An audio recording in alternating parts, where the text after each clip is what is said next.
The Martian Meteorite Crisis, a Bronze Age disaster in the future Mars colony circa 2098 CE, as the sun dipped below the Martian horizon, casting a reddish-orange glow over the sprawling metropolis of New Elysium. The colony's inhabitants went about their daily routines, oblivious to the impending doom lurking in the vast expanse of space. In the heart of the colony, the Mars Meteorological Agency, MMA, monitored the skies, tracking a small, unassuming meteorite hurtling towards the planet. Initially, the agency's advanced sensors and AI-powered predictive models deemed the meteorite a low-risk event. But as the hours ticked by, the data told a different story. Dr. Sophia Patel, the MMA's chief scientist, stood at the forefront of the agency's control room, her eyes fixed on the holographic display projecting the meteorite's trajectory. Her team of experts worked feverishly around her, their fingers flying across virtual keyboards as they reran simulations and analyzed data. The room was tense, the air thick with uncertainty.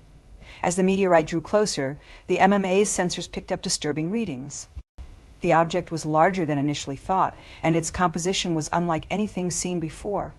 The team's worst fears were confirmed when the meteorite's spectrographic signature revealed the presence of a rare, highly reactive metal one that could ignite the Martian atmosphere and unleash a catastrophic firestorm. Panic set in as the MMA sounded the alarm, alerting the colony's authorities and emergency services. Governor Rachel Kim, a seasoned leader, sprang into action, mobilizing the colony's defense systems and evacuation protocols.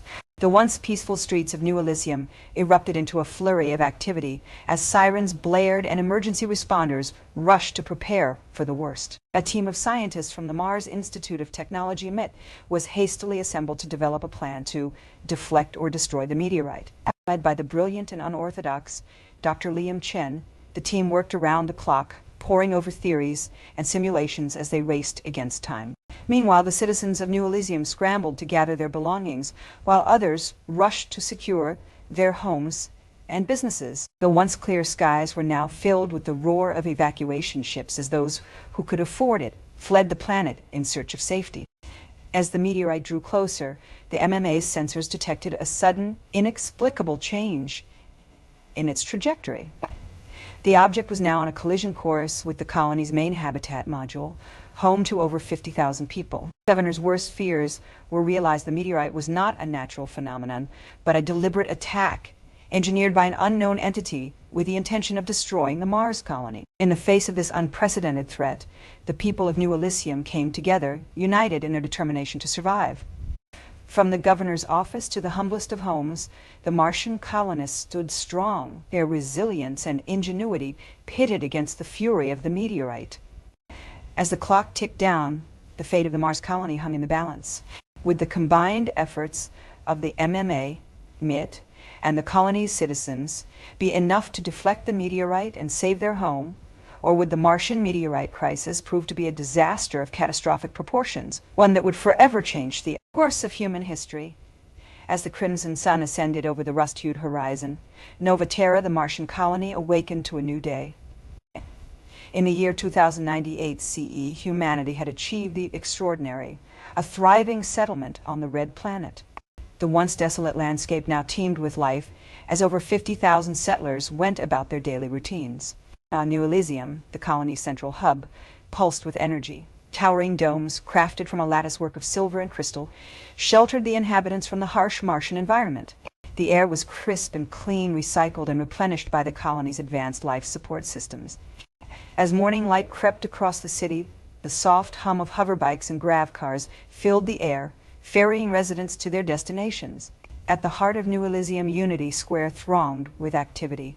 The majestic Martian Memorial, a towering statue of a Martian landscape, stood as a testament to humanity's ingenuity.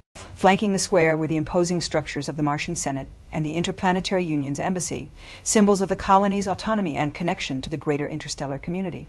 Beyond the central hub, the colony's districts flourished. The academic quarter, with its sprawling universities and research facilities, buzzed with scholars and scientists. The commercial sector, a labyrinthine network of markets and trading posts, hummed with entrepreneurial activity. The residential zones, with their neatly arranged habitats and verdant parks, provided a comfortable and familiar sense of home for the settlers. As the day unfolded, the Martian colonists went about their daily lives, oblivious to the impending disaster that would soon threaten their very existence. The once pristine Martian skies, now a deep shade of crimson, seemed to whisper secrets of the ancient planet's turbulent past. Unbeknownst to them, a harbinger of doom hurtled through the void, a meteorite forged in the heart of Mars itself, destined to shatter the tranquility of Nova Terra and plunge the colony into chaos. As the first settlers set foot on the Martian surface, they were met with a breathtaking sight. A sprawling metropolis that seemed to defy the harsh crimson landscape. Nova Terra, the aptly named Martian colony, stood as a testament to human ingenuity and innovation, a marvel of modern technology that had transformed the unforgiving environment of the Red Planet into a thriving ecosystem. The colony's infrastructure was a masterclass in design, a labyrinth of interconnected domes that nested within each other like Russian matryoshka dolls. The outermost dome, a gleaming sphere of transparent aluminum, shielded the inhabitants from the unforgiving Martian winds and temperatures that could plummet to 125 degrees Celsius at night. As one ventured deeper, the domes gradually decreased in size, each tailored to a specific function: residential, agricultural, industrial, and recreational. The habitat hub, the residential dome, was a marvel of urban planning. Towering skyscrapers, their exteriors clad in a latticework of photovoltaic tiles, pierced the sky like shards of glass. The building's sleek, aerodynamic designs minimized wind resistance, while their interiors epitomized comfort and luxury. Spacious apartments, complete with artificial gravity and personalized climate control, offered breathtaking views of the Martian landscape through expansive windows.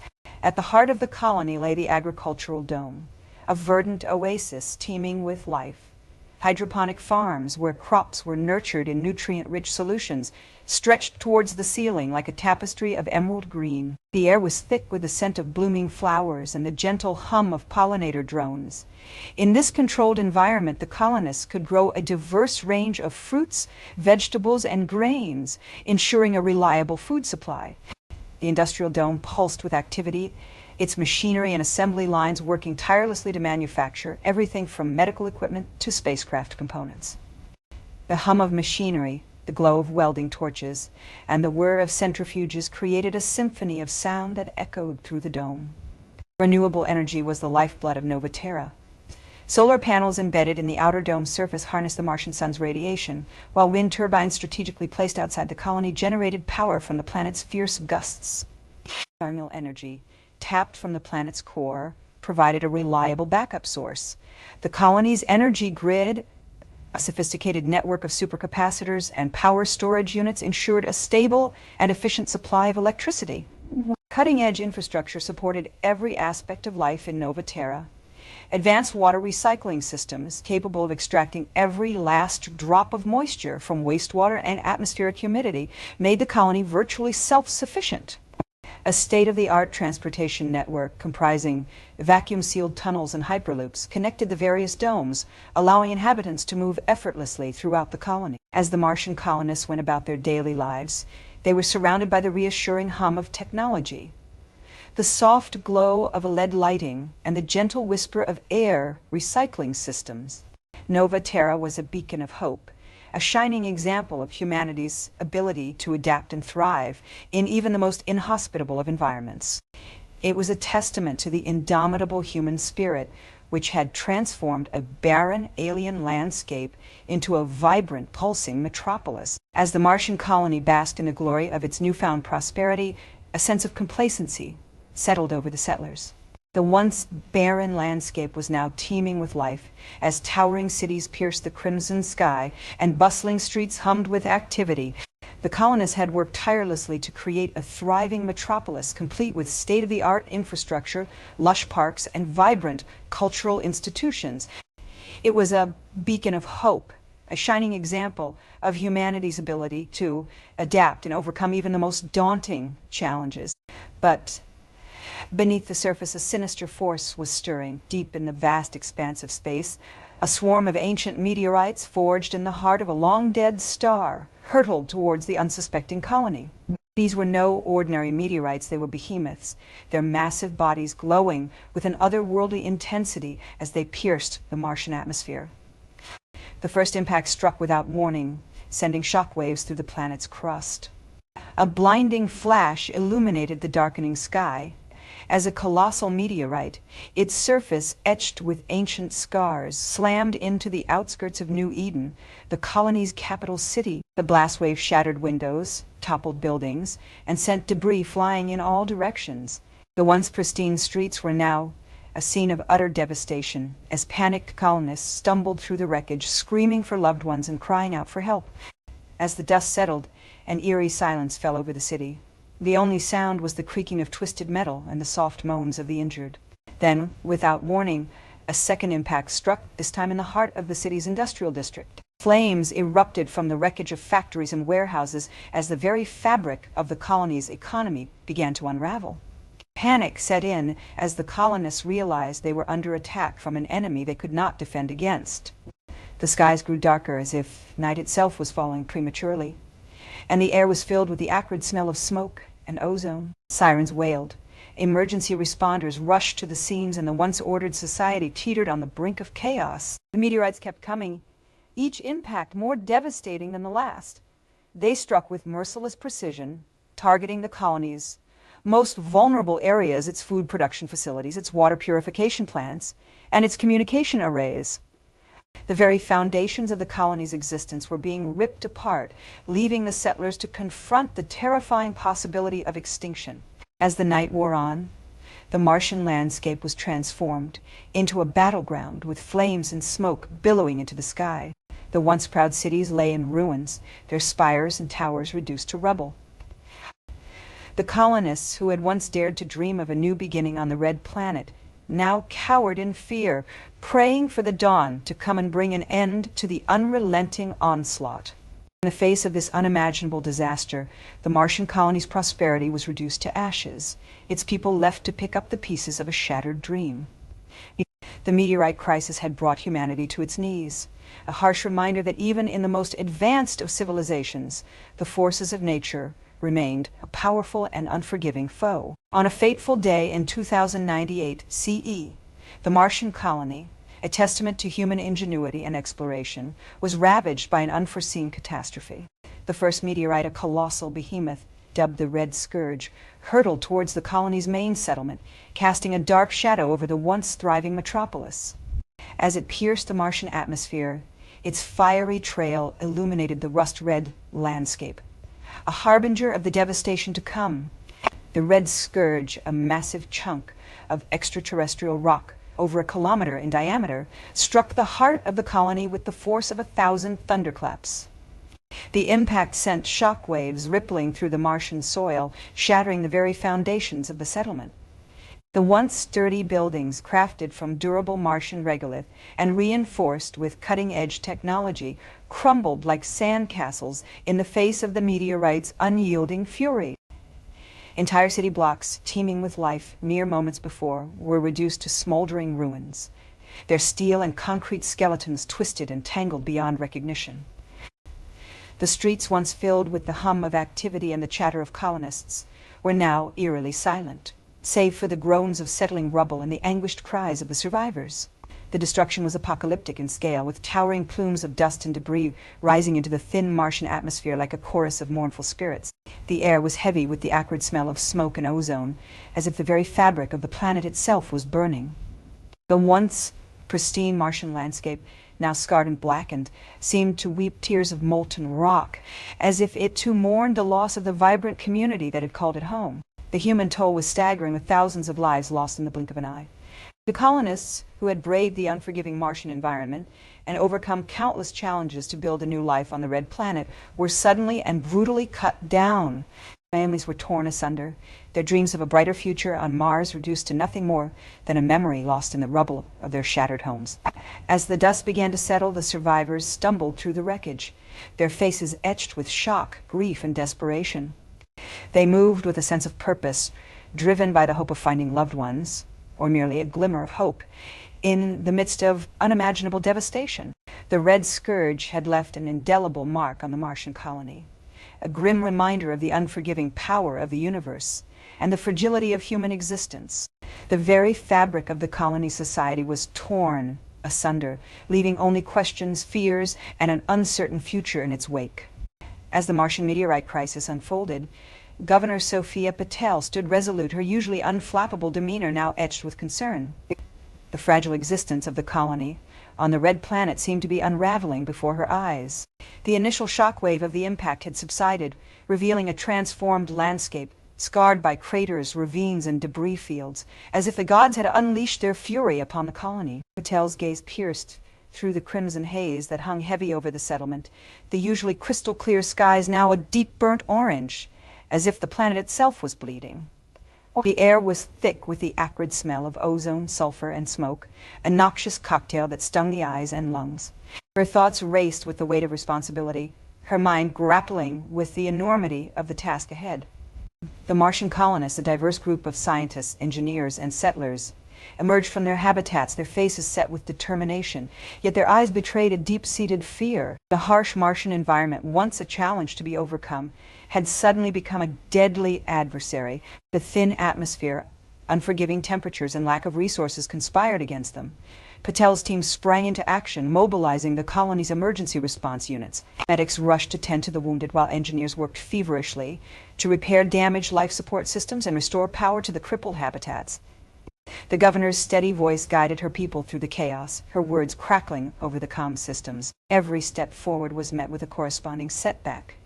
The Martian soil, once a promise of fertile ground, now seemed to shift and tremble beneath their feet. The constant threat of dust storms, which could arise without warning, forced the responders to work in short, frantic bursts. The howling winds, which could reach velocities of up to 600 kilometers per hour, threatened to sweep away the fragile infrastructure, leaving the colonists exposed to the unforgiving environment. Resources carefully rationed and husbanded over the years were now being depleted at an alarming rate. Critical systems, oxygen generators, water recyclers, and food production units were either damaged or destroyed. Patel's team worked tirelessly to cannibalize parts from undamaged modules, but the math was stark. They were running out of time. As the sun dipped below the Martian horizon, casting the ravaged landscape in a bloody orange glow, Patel's resolve hardened. She knew that the next 48 hours would be crucial. The colonists had to adapt, improvise, and overcome the unforgiving Martian environment if they were to survive. Patel's eyes locked onto the horizon, her mind racing with the possibilities as she steeled herself for the long, dark night ahead. As the Martian meteorite crisis intensified, the colonists of New Eden, the fledgling Mars settlement, found themselves beset by an eerie and inexplicable array of phenomena. The relentless barrage of meteorite impacts had already taken a devastating toll on the colony's infrastructure and morale, but it was the strange and unexplained events that followed that would prove to be the most unsettling. Without warning, lightning storms would erupt, casting an otherworldly glow over the Martian landscape. The skies would darken as if night had fallen prematurely, and then, in an instant, brilliant flashes of electric blue and crimson would illuminate the horizon. The storms would rage on for hours, their intensity waxing and waning in a maddening rhythm. Huddled in their battered habitats, the colonists watched in awe and terror as the lightning danced across the sky, its crackling energy seeming to reverberate through every molecule of air. But the storms were only the beginning. Unexplained seismic activity began to plague the Martian terrain, causing the ground to shudder and tremble beneath the colonists' feet. The quakes would strike without warning, their intensity varying from gentle tremors to violent convulsions that would send equipment crashing to the floor. The colonists, already on edge, stumbled through the habitats, grasping for handholds as the very foundations of their homes seemed to shift and writhe beneath them. As the meteorite impacts continued to pummel the planet, the strange phenomena intensified. The lightning storms grew more frequent and more intense, casting an apocalyptic glow over the Martian landscape. The seismic activity, too, became more pronounced, causing the habitats to creak and groan as if they were living, sentient entities. Exhausted and demoralized, the colonists began to wonder if they had made a terrible mistake in leaving the safety of Earth behind. Desperate for answers, the scientists of New Eden pored over the data streaming in from the colony's network of sensors and monitoring stations. They scoured the skies for signs of unusual astronomical activity, probed the Martian crust for hidden fault lines or geological anomalies. But the more they studied the phenomena, the more they realized that they were dealing with something that defied explanation. As the days turned into weeks, the colonists of New Eden found themselves living in a state of constant, low-grade terror. They huddled together in the habitats, listening to the creaking and groaning of the structures and wondering when the next lightning storm or seismic event would strike. The Martian meteorite crisis, which had begun as a natural disaster, had evolved into something far more sinister, a creeping existential threat that seemed to be eroding the very fabric of their reality. In the face of this unrelenting onslaught, the colonists of New Eden were forced to confront the darkest corners of their own psyches. They had come to Mars seeking a new beginning, a chance to forge a new society in the harsh, unforgiving environment of the Red Planet. But as the strange phenomena continued to plague their settlement, they began to realize that they were not alone on Mars. They were not the masters of their domain, but rather they were mere mortals, subject to the whims of a planet that seemed determined to expel them from its surface. As the Martian meteorite crisis unfolded, a team of scientists from the Mars Colonies Research Institute delved deeper into the mysteries of the fallen celestial bodies. The initial excitement and trepidation had given way to a sense of urgency as the colonists struggled to comprehend the true nature of the meteorites. Amidst this atmosphere of scientific curiosity, a groundbreaking discovery was made, one that would forever alter humanity's understanding of the universe. Dr. Sophia Patel, a renowned astrobiologist, stood at the forefront of the research team. Her piercing brown eyes sparkled with intensity as she gazed upon the meteorite fragments scattered across the laboratory tables. The air was thick with the scent of ozone and burnt metal, a constant reminder of the extraterrestrial origin of the samples. Patel's team had been working tirelessly to analyze the meteorite's composition, structure, and isotopic signatures. It was only when they employed advanced spectrographic techniques that the truth began to reveal itself. The first hint of something extraordinary came when the team detected unusual patterns of radioactive decay in the meteorite samples. These anomalies defied explanation as they did not conform to any known natural processes. Patel's team exchanged skeptical glances, their minds racing with the implications of their findings. As they probed deeper, the researchers discovered strange artificial structures embedded within the meteorite fragments. These structures, resembling twisted latticework, were unlike anything found in nature. The team's excitement grew, tempered only by the realization that they were on the cusp of a discovery that would shatter humanity's understanding of the cosmos. Dr. Patel's theory was both fascinating and terrifying. The meteorites were not natural entities at all, but rather the remnants of an ancient alien spacecraft that had been destroyed in a catastrophic event millions of years prior. The twisted latticework, the unusual radioactive decay patterns, all of it pointed to a technological origin. The implications were staggering. If Patel's theory was correct, it meant that humanity was not alone in the universe. The Martian meteorite crisis, once a localized disaster, had suddenly become a gateway to a much larger, more complex reality. The colonists, who had once seen themselves as pioneers on a distant planet, now found themselves confronting the possibility that they were not the first nor the only intelligent beings to have inhabited the cosmos. As news of the discovery spread throughout the Mars colony, a mix of awe and trepidation gripped the population. The meteorites, once seen as a threat to their very existence, had become a window into a mysterious ancient past. The colonists couldn't help but wonder what other secrets lay hidden in the ruins of that long-lost spacecraft, and what did this mean for humanity's place in the universe?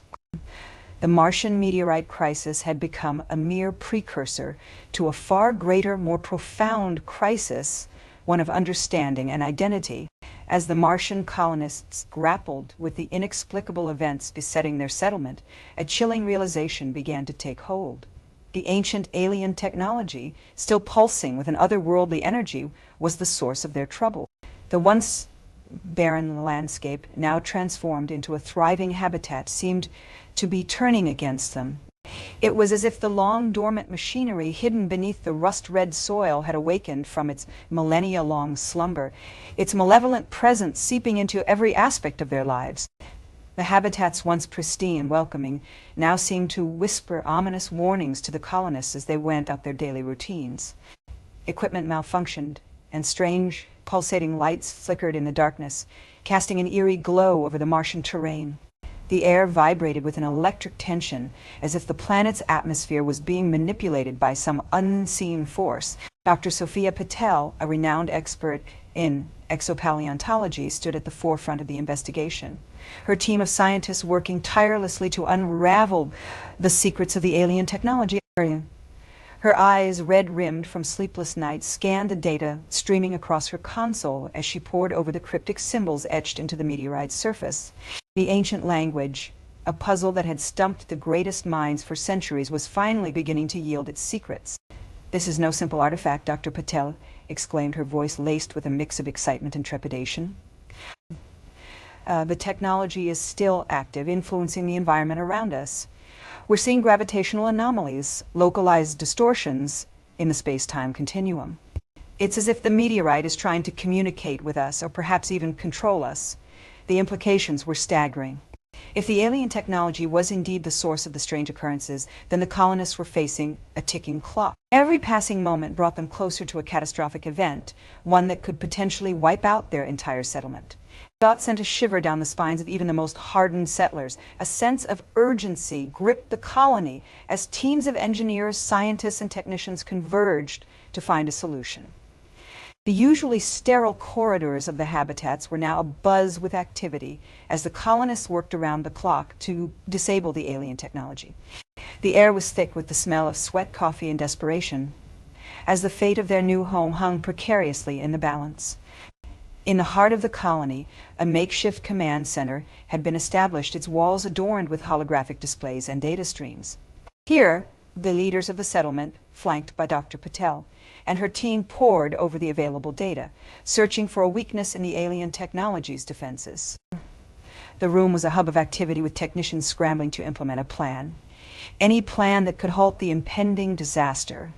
As the clock ticked on, the Martian colonists knew that their very survival depended on finding a way to silence the ancient machinery, to still the pulsing heart of the alien technology. The fate of their new home, their dreams of a better future, hung precariously in the balance. Would they be able to find a solution before it was too late? Or would the strange occurrences on Mars ultimately prove to be their undoing? As the Martian meteorite crisis reached its critical juncture, Governor Patel knew that drastic measures were necessary to prevent the annihilation of the entire colony. The alien technology embedded in the meteorite had already wreaked havoc on the planet's infrastructure, and the very survival of humanity's Martian outpost hung in the balance. In a bold, last-ditch effort to salvage the situation, Governor Patel assembled a team of the colony's most brilliant scientists and engineers, tasking them with a perilous mission to the impact site. Clad in specially designed reinforced suits to protect them from the harsh Martian environment, the team set out in a convoy of rugged all-terrain vehicles. The barren, crimson-hued landscape stretched out before them, punctuated by jagged rock formations and treacherous crevices. The air was thick with the acrid smell of ozone and smoke, a constant reminder of the devastation wrought by the meteorite's arrival. As they approached the impact site, the team was met with a surreal, apocalyptic landscape. The massive, smoldering chunk of extraterrestrial rock loomed before them, its surface etched with strange, pulsing hieroglyphics. The air around it seemed to vibrate with an otherworldly energy, as if the very fabric of reality was being warped and distorted by the alien technology. Governor Patel led the team in a careful, methodical approach, her eyes fixed intently on the meteorite. They moved with precision, their footsteps deliberate and calculated as they navigated the treacherous terrain. Her voice, steady and reassuring, crackled through the comm system, guiding her team through the complex procedure they were about to undertake. The team's mission was to disable the alien technology, a task that required a deep understanding of the meteorite's internal mechanisms. Dr. Rachel Kim, the colony's chief scientist, had spent countless hours studying the meteorite's energy signatures, poring over reams of data to crack the code. Her expertise proved invaluable as the team worked to bypass the technology's defenses, using a combination of advanced algorithms and old-fashioned ingenuity to outsmart the alien system. Time was of the essence, as the meteorite's energy output was increasing by the minute, threatening to unleash a devastating blast that would obliterate the entire colony.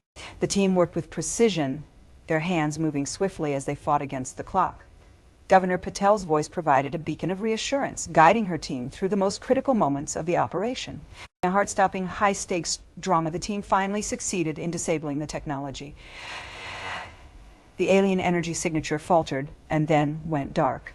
The team, their faces etched with exhaustion and relief, shared a moment of jubilation, their cheers and tears of joy carrying across the Martian landscape. The Martian meteorite crisis, a disaster that had threatened to destroy humanity's foothold on the Red Planet, was finally at an end. Governor Patel's team, their bravery and ingenuity in the face of overwhelming odds, had saved the colony, ensuring that the dream of a human settlement on Mars would live on. As the team made their way back to the colony, they were greeted as heroes, their names etched into the annals of history as the saviors of a fledgling Martian society. As the crimson sun dipped below the rust-hued horizon of Mars, casting a warm orange glow over the sprawling metropolis of New Eden, the colony's inhabitants went about their daily routines, oblivious to the cataclysmic event that was about to unfold. It was a typical day in 2098, with the hum of hovercrafts and the chatter of pedestrians filling the air. The Martian settlers, a diverse mix of scientists, engineers, and entrepreneurs, tended to the intricate network of life support systems, laboratories, and habitats that sustained their fragile existence on the unforgiving Martian terrain. But in the vast expanse of space, a silent menace hurtled towards the Red Planet. A meteorite, its surface pockmarked and charred from eons of exposure to the harsh conditions of the cosmos, was on a collision course with Mars. This ancient relic, later dubbed the Devastator, was a remnant from the early days of the solar system, a bygone era, when the planets were still in their formative stages.